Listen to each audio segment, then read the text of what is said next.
Tell us your opinion about the current state of the space industry. I think it's near in shambles.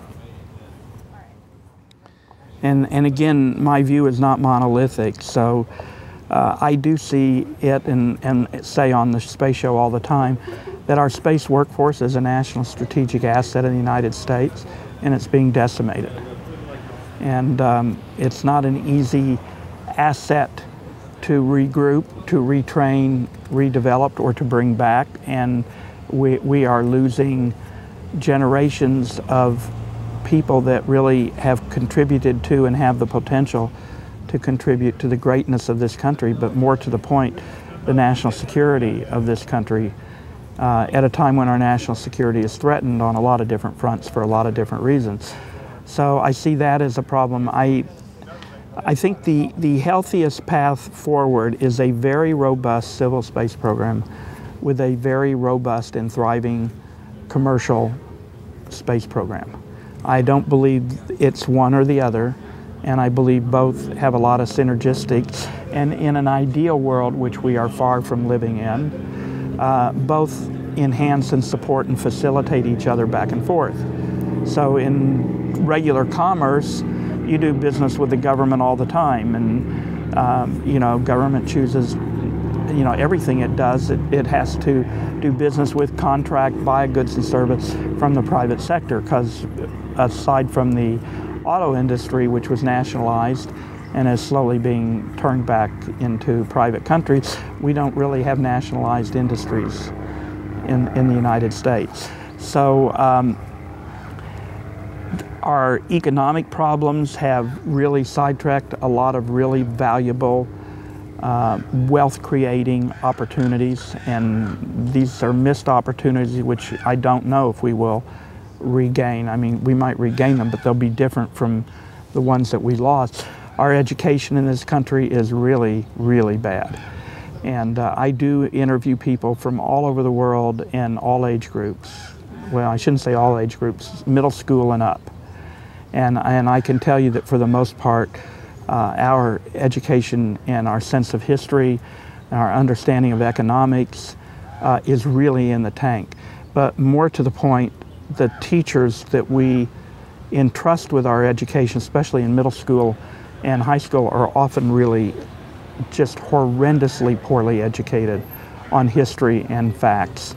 And now so many of them are forced to teach to a test, you know, for whatever statistical reason, you know, or financial reason the local school boards have to say.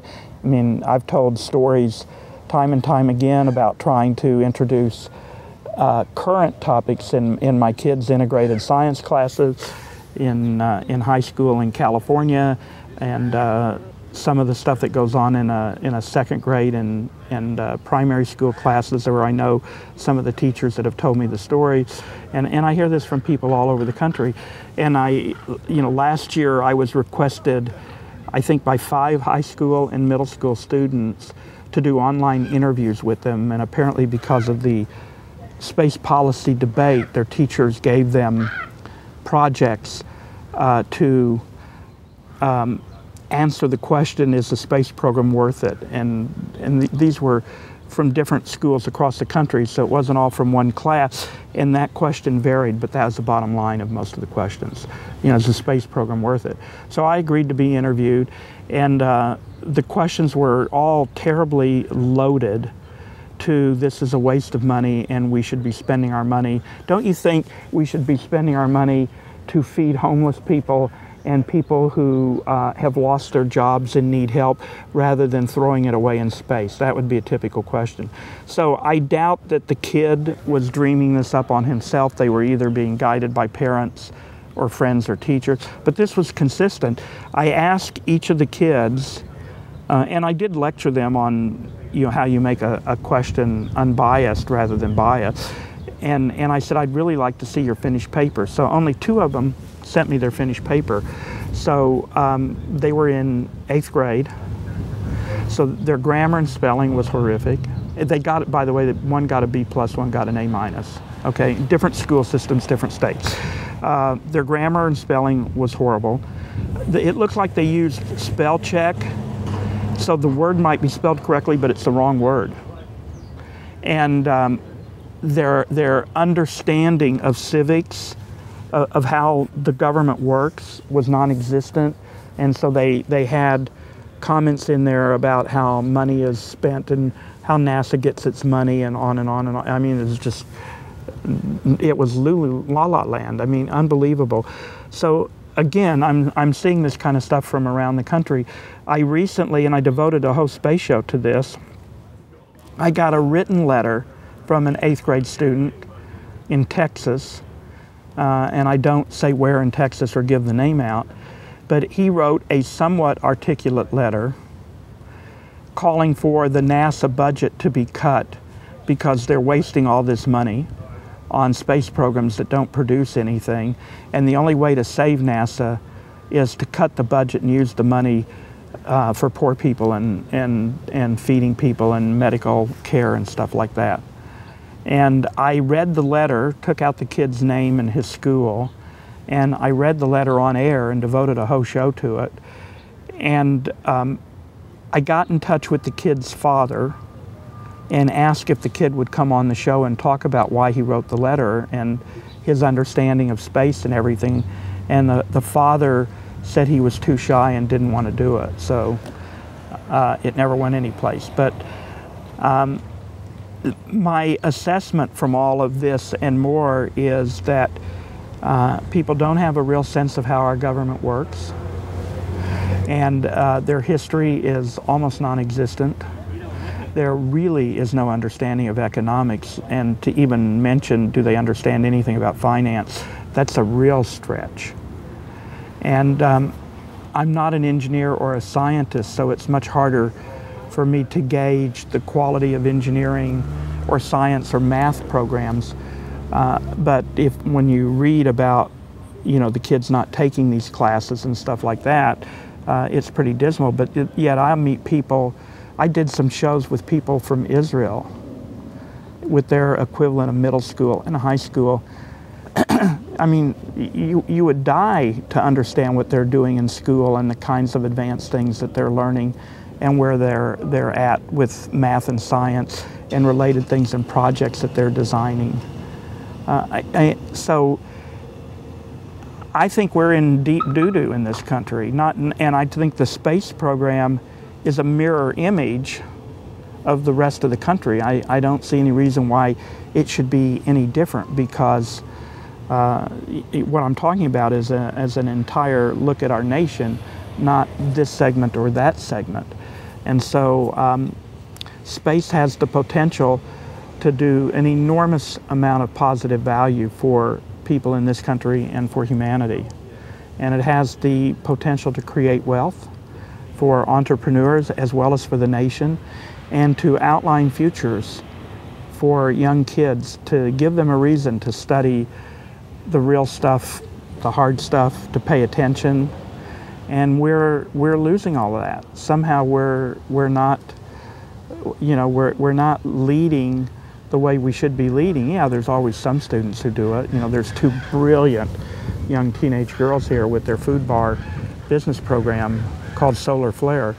Unbelievably brilliant girls from Battle Creek, Michigan. But they're the exception. They're no longer the rule. Space could lead us. I don't think it could be the only driver, but I think space could lead us out of a lot of our global and domestic problems and our sort of sluggishness, but it's not being given the chance to lead. Congress is often without any rhyme or reason and common sense, and people within the community fight so hard for their own narrow perspective that the bigger picture of space is sacrificed for the more parochial picture of what this organization or that organization's agenda is about. And then I'm all about civility. I think you should attack the hell out of ideas. They should face the the light of day and sink and swim on their merit.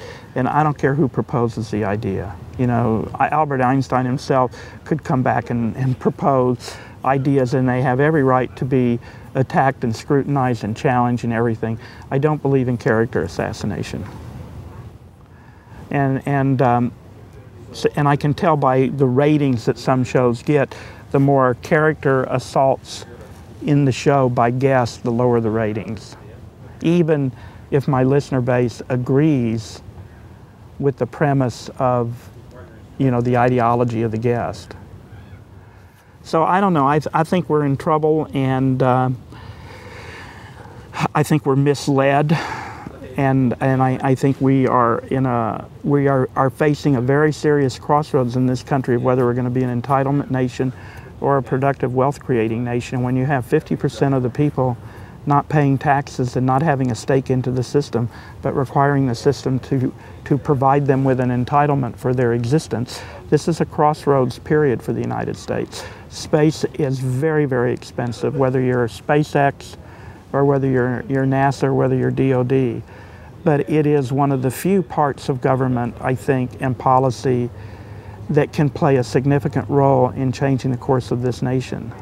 If we only somehow find the right mix and opportunity exists, and we somehow can get through this economic crisis, which is scaring people, leaving money on the sidelines, inhibiting people from taking risk, both in government as well as in the private sector. So I think we're at a really critical crossroads as to what this country is going to look like in the future and where it's headed, and I'm very worried about it.